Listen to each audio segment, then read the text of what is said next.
बिस्मिल्लाहिर्रहमानिर्रहीम। नाजरीन, आज अडियाला जेल के अंदर 3 शो हुए हैं, जो कि अडियाला जेल के अंदर एक थिएटर लगा हुआ है। इसको हम कार्रवाई नहीं कहते, क्योंकि ये तो जैसे किसी मेले के ऊपर मौत का कुआं लगा हुआ होता है और वहाँ पर जो ख्वाजा सरा होते हैं वो डांस कर रहे होते हैं, और जो शौकीन हजरात होते हैं वो जो डांसर को देख रहे होते हैं। इस तरह अडियाला जेल के अंदर एक डांसर का प्रोग्राम मुनअक्किद किया गया था, जहां पर इलेक्शन कमीशन का 4 रुकनी वफद आया हुआ था। पहला शो उनका था और दूसरा शो जो था वो जज अबू अल हसनात का था, और तीसरा शो जो जज मोहम्मद बशीर हैं एहतसाब अदालत के, उनका था। जो 2 शो हैं वो तो ख़त्म हो गए हैं, लेकिन तीसरा शो अभी तक भी चल रहा है अडियाला जेल के अंदर। और नाजरीन, उसके साथ जो चौथा शो था वो जो बदमाश गैंग सुप्रीम कोर्ट के अंदर बैठा हुआ है, काजी गैंग, उसको अब चीफ जस्टिस जो काजी फायज ईसा हैं उसको अब चीफ जस्टिस ना कहा जाए, क्योंकि उसको जो है वो बदमाश गैंग कहा जाए। और काजी गैंग ने आज बाकायदा तौर पर इस मुल्क के अंदर मार्शल लॉ की जो है तोसीक कर दिया है। यानी आज जो फौजी अदालतों को बहाल किया गया है, एक तो जब बेंच तश्कील दिया गया था, जो तीसरा रुकन था कमेटी का, उसकी राय को नज़रअंदाज किया गया था और जस्टिस इजाजुल हसन ने इस बात की तौसीक की थी और ख़त भी लिखा था रजिस्ट्रार को और चीफ जस्टिस काजी फायज को, और दीगर जो जज हैं सुप्रीम कोर्ट के, उनको भी ख़त लिखा था। लेकिन आज बदमाश गैंग ने, उसी जो काजी बदमाश गैंग है, उसने एक जो बेंच तश्कील दिया था, उस बेंच के अंदर बाकायदा तौर पर आज फौजी अदालतों को बहाल कर दिया गया, और कौम की जो माँ और बेटियां हैं और बहनें हैं उनको बाकायदा तौर पर फौज के हवाले कर दिया गया है, और कहा गया है कि आप इनको जिंदा गाड़ दें, इनको ज़बह कर दें, इनको मार दें, आपसे कोई पूछने वाला नहीं आए। क्योंकि इस मुल्क के अंदर कोई भी, आपको ये ज़हमत क्यों हुई कि आपने फौजी अदालतें बहाल की? आप कह देते कि इस मुल्क के अंदर जो शख्स इमरान खान को वोट देगा उसको सीधा गोली मार दी जाएगी, ये काजी गैंग कह देता। लेकिन आज हमें नाजरीन अफसोस से इस बात के ऊपर तबसरा करना पड़ता है कि जिन फौजी अदालतों को सुप्रीम कोर्ट के 5 रुकनी बेंच जस्टिस इजाजुल हसन की सरबराही में कलादम करार दिया गया, और उसी फैसले को आज काजी गैंग ने बाकायदा तौर पर मुअत्तल कर दिया। ये एक सियाह और काला धब्बा है कानून के नाम के ऊपर और आइन के नाम के ऊपर। आज का जो दिन है वो सियाह तरीन लफ्ज़ों के अंदर लिखा जाएगा, क्योंकि जो आज काजी गैंग का एक रुकन है सरदार तारिक मसूद, जो खुद को बदमाश समझता है, उसको जब आज लतीफ़ खोसे ने कहा कि जनाब आपके ऊपर एतराज़ किया गया है, आपने अपना माइंड जो है पहले जो है वाज़े कर दिया था। आप जब चीफ जस्टिस उमर अता बंदियाल था, उसने जब 9 रुकनी बेंच बनाया था सिविलियन का फौजी अदालतों के अंदर ट्रायल के ख़िलाफ़, तो आपने बाकायदा तौर पर वहाँ पर एक नोट लिखा था, आपने बेंच में बैठने से इनकार कर दिया था। लिहाजा आज आपके ऊपर एतराज़ लगाए आप इसी बेंच के अंदर नहीं बैठ सकते, जिस पर बदमाश गैंग के रुकन ने ये कहा कि मैं जो है वो नहीं उठता और मैं बेंच से अलहदा नहीं होता, आपने जो कुछ करना है कर लें। नाजरीन, ये हमारी सुप्रीम कोर्ट के जज हैं जो कि एक गैंग के तौर पर वकला के साथ बद कलामी कर रहा था, कह रहा था आपने जो कुछ करना है कर लें, लेकिन मैं आपको इंसाफ नहीं दूंगा। और बाकायदा तौर पर आज 5-1 से 5 जजेस के फैसले को कलादम करार दिया गया। और आज तक हमने सुना है कानून के अंदर, आइन के अंदर, माहिर कानून कहते हैं कि 5 रुकनी बेंच के फैसले को कलादम करने के लिए 5 से बड़ा बेंच होना चाहिए, यानी 6 या 7 या 9, इससे बड़ा जितना भी बड़ा बेंच होगा वो कलादम करार दे सकता है। लेकिन यहाँ पर 5 जजेस ने बाकायदा तौर पर जो है वो कलादम करार दे दिया और ट्रायल की फौजी अदालतों की मशरूत जो इजाज़त है वो दे दी और समाअत को जनवरी के तीसरे हफ्ते तक मुलतवी कर दिया। ये था काजी गैंग जो वन साइड शो चला रहा है। और जो 5वां जो शो है वो इस्लामाबाद हाई कोर्ट के अंदर हो रहा है नाजरीन, जिसके ऊपर आज बाकायदा तौर पर इमरान खान ने दूसरी बार जो जस्टिस आमिर फारूक हैं उनके ऊपर अदम एतमाद किया। और आज बाकायदा तौर पर एक तो बुशरा बीबी ने कुछ रोज़ पहले इस ठैठर के खिलाफ दरख्वास्त जमा कराई थी।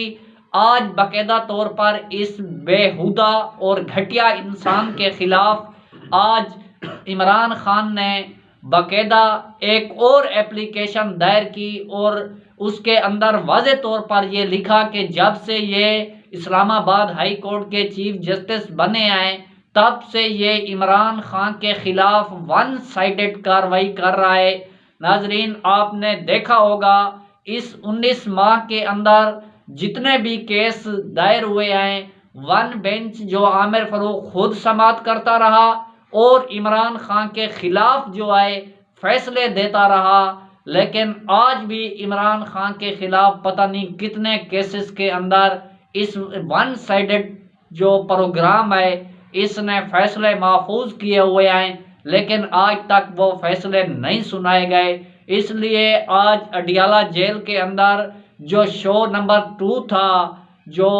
जज अबुल हसनात का था, वहाँ पर इमरान खान ने उनके दरमियान एक मुकालमा किया कि आपने जो चार्जशीट तैयार किया है मेरे खिलाफ जो सफ़र केस के अंदर और शाह महमूद कुरैशी के ऊपर फर्द जुर्म आयद की जा रही है, जो हमारा जुर्म बताया जा रहा है, हम जज साहब मौत से नहीं डरते। लेकिन आप एक और जुमला भी यहाँ पर लिख दें कि मैंने जनरल बाजवा और डोनाल्ड ब्लूम और डोनाल्ड लू की जो साजिश थी उसको एक्सपोज किया। लेकिन जज ने कहा कि इमरान खान साहब आप ऐसे अल्फाज अदालत के सामने ना बोलें, ये गलत बात है। इमरान खान ने कहा कि मैं कोई गलत बात नहीं कह रहा जज साहब, आप ये बात लिख दें कि मैंने जनरल बाजवा और डोनाल्ड लू की जो साजिश है इस मुल्क के खिलाफ उसको बेनकाब किया है और मैंने इस मुल्क के खिलाफ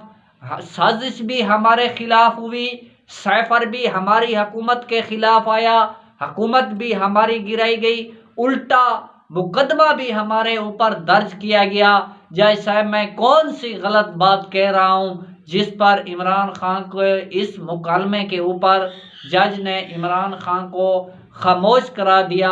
और इसी तनासब इसके अंदर एक तसादुम है कि आज इमरान खान और शाह महमूद कुरैशी के वकला कह रहे हैं कि इमरान खान के ऊपर फर्द जुर्म की कार्रवाई नहीं हुई, लेकिन चार्जशीट के ऊपर और ना सिग्नेचर कराए गए, ना जो अंगूठे हैं थंब हैं वो लगवाए गए हैं। लेकिन प्रोसिक्यूटर कहता है नहीं कि फ़र्द जुर्म आयद हो गया है और अदालती अमला भी कहता है फ़र्द जुर्म आयद हो गया है। मेरे ख्याल में ये फ़र्द जुर्म अगर आयद हुई भी है तो ये इस तरह की फ़र्द जुर्म आयद है यानी जो 10 मई को इमरान खान को पकड़कर पुलिस लाइन के अंदर तोशाखाना केस के अंदर फ़र्द जुर्म आयद कराई गई थी, उस वक्त ख्वाजा हारिस कहता था फ़र्द जुर्म आयद नहीं हुई, लेकिन जो अदालती लोग थे वो कहते थे फ़र्द जुर्म आयद हो गई है। ये इस तरह का आज भी मामला जो है वो अडियाला जेल के अंदर सामने पेश आया है। इसलिए तो इमरान खान कहता है कि मेरा जो ट्रायल है वो ओपन हो और मीडिया के ऊपर हो और लाइव संवाद को चलाया जाए, क्योंकि ये झूठे इंसान हैं, ये जोर ज़बरदस्ती मेरे ऊपर जो है वो सज़ा आयद करना चाहते हैं। जिस तरह इस मुल्क के अंदर एक तो इलेक्शन कमीशन को बहुत जल्दी है, वो इमरान खान के ऊपर जो तौहीन इलेक्शन कमीशन केस के अंदर फर्द जुर्म आयद करना चाहता है और बल्ले का निशान भी खींचना चाहता है, क्योंकि उसने लाडले नवाज शरीफ के साथ वादा किया हुआ है। और दूसरा, इसी जज अबू हसनात को जो बहुत जल्दी है इमरान खान को सज़ा देने की, और तीसरा काजी गैंग को इतनी जल्दी है कि जो भी नवाज शरीफ को फ़ायदा पहुंचाने के लिए कोई भी केस हो तो उसके अंदर ना आइन को देखा जाता है ना कानून को देखा जाता है, और फौरी तौर पर जो है वो कार्रवाई जो है उनके हक में फ़ैसला सुना दिया जाता है। लेकिन जस्टिस मुनीर की रूह अभी भी ज़िंदा है। ऐसे जस्टिस मुनीर के ऊपर जो गाली गलौज की जाती थी लेकिन वो तो मर गया है, लेकिन जो जिंदा गैंग अभी भी काजी बाकी है तो उसको गाली देने की बजाय इसको गाली दी जाए। और देखें कि नाजरीन, इस बेहुदा आइन के ख़िलाफ़ और कानून के ख़िलाफ़ और इंसानी हकूक़ के ख़िलाफ़ और इसको तहफ़्फ़ुज़ फराहम ना करने में पाकिस्तान के तमाम इदारे मुकम्मल तौर पर नाकाम हो चुके हैं। इसलिए अब बाकायदा तौर पर हाई कमीशन लोगों की जो है तहरीक इंसाफ के वफद के साथ बाकायदा तौर पर मुलाकातें शुरू हो गई हैं। कल ऑस्ट्रेलिया के हाई कमिश्नर की वफद की तहरीक इंसाफ के वफद बैरिस्टर गौहर अली और बैरिस्टर अली ज़फ़र के साथ बाकायदा तौर पर मुलाकात हुई है और इसी मौजू के ऊपर बाकायदा गुफ्तगू हुई है। और उसके साथ आज जो कॉमन वेल्थ सेक्रेटरीट के लोग आज आए हुए थे, आज उनकी भी तहरीक इंसाफ के वफद के साथ बाकायदा तौर पर मुलाकात हुई है और इस नाइंसाफ़ी के ऊपर उन्होंने गुफ्तगू की और लेवल प्लेइंग फील्ड के ऊपर भी गुफ्तगू हुई और इंसानी हकूक़ की खिलाफ वर्जी के ऊपर भी गुफ्तगू हुई और इमरान खान के ऊपर नाजायज़ मुकदमात दर्ज करने के ऊपर भी गुफ्तगू हुई। लेकिन बाकायदा तौर पर हाई कमीशन लोगों का ये सिलसिला चल पड़ा है और आइंदा चंद रोज़ के अंदर भी 5-6 और मुल्कों के जो हाई कमिश्नर हैं उनकी भी तहरीक इंसाफ के वफद के साथ मुलाकात होने जा रही है। और इसके साथ साथ मैदान छोड़ के भागने की एक और रवायत शरीफ ख़ानदान ने डाली है, जो बाकायदा तौर पर इलेक्शन कमीशन को एक एप्लीकेशन दी गई है कि इलेक्शन को 1 माह के लिए जो है वो मुलतवी किया जाए। यानी अभी जो है हम तैयार नहीं हैं, इमरान खान ने अभी भी हमारा फेंटा लगा देना है। पहले फजलुर रहमान का बयान आता है, उसके बाद जरदारी का बयान आता है, अब बाकायदा तौर पर शरीफ ख़ानदान ने एप्लीकेशन दे दी है। और पहले भी इस शरीफ ख़ानदान की जो है इलेक्शन कमीशन वो ग़ुलामी कर रहा है और काजी गैंग भी उनकी ग़ुलामी कर रहा है और आमिर फ़ारूक गैंग भी उसकी ग़ुलामी कर रहा है। इस तरह वन साइडेड जो शो हैं वो मुल्क के अंदर जारी है और वन साइडेड कार्रवाइयाँ की जा रही हैं, लेकिन माजी के अंदर इसकी मिसाल नहीं मिलती कि इस तरह के शो आज तक कभी नहीं हुए। पहले शरीफ ख़ानदान ने सुप्रीम कोर्ट से जो रिलीफ लिए थे, उसके बाद अब बाकायदा तौर पर हाई कोर्ट से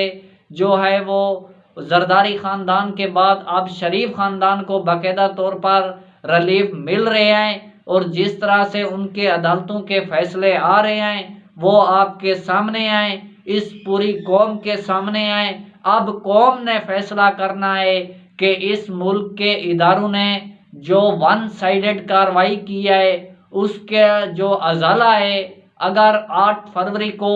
इस मुल्क के अंदर इलेक्शन होता है तो जो पाकिस्तान की 24 करोड़ आवाम है उसने इस दुख का अजाला जो है वो इस नाजायज़ और इन इंसानी हकूक़ की खिलाफ वर्जी करने वालों से जो है वो 8 फरवरी को लेना है। नाजरीन, ये थी आज की कार्रवाई। आगे जो भी अपडेट होगी अपने नाजरीन के साथ शेयर करेंगे। अगर हमारी वीडियो आपको अच्छी लगे तो हमारी वीडियो को लाइक और शेयर करें, साथ हमारे यूट्यूब चैनल को सब्सक्राइब करें और हमारी आने वाली वीडियो का इंतज़ार करें। अल्लाह आपका हामी और नासिर।